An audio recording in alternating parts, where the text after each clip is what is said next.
Dans le but de valoriser le génie des élèves et promouvoir le travail d'équipe, la Fondation FDC a organisé du 11 au 14 septembre 2025 la toute première édition du concours Génie en herbe au CEG de Thiety. Un concours qui a rassemblé les apprenants des classes de 5e et 4e venus des arrondissements de Thiety et de Léman autour d'un thème porteur, Introduction à la Bible.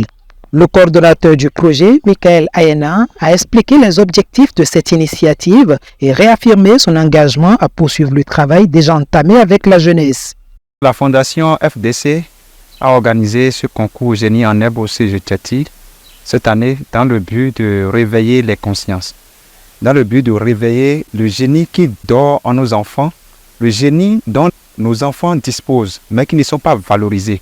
C'est dans cette logique que nous avons décidé d'organiser ce concours pour révéler ces génies-là.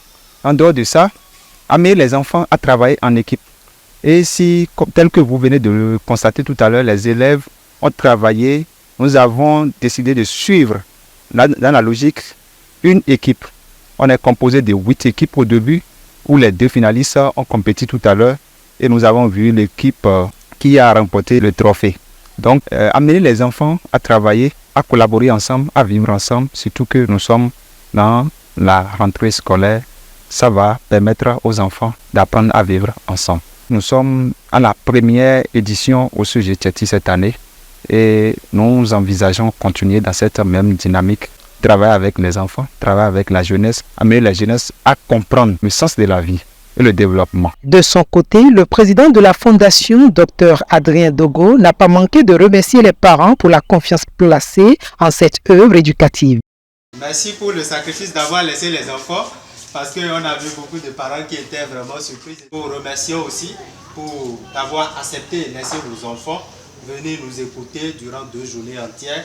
Également, ils ont eu cette opportunité-là. Après 2 jours d'enseignement et une journée de révision, la grande finale a opposé les équipes Guépard et Chevalier Blanc dans un duel très serré. Les 2 équipes se sont neutralisées au temps réglementaire. Mais en prolongation, ce sont les Chevaliers Blancs qui se sont imposés sur un score de 27-4.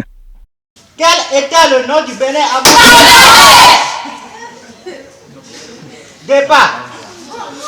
La compétition a également été marquée par la présence de plusieurs invités qui ont exprimé leur satisfaction et encouragé les finalistes.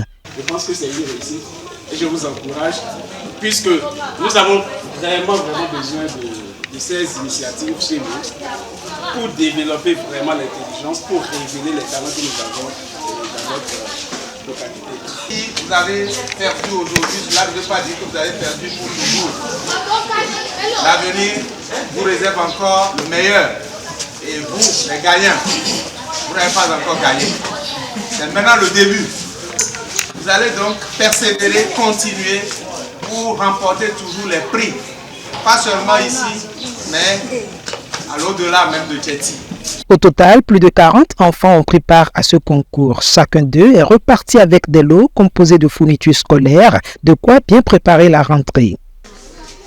Une première édition réussie qui ouvre déjà la voie à une deuxième encore plus grandiose.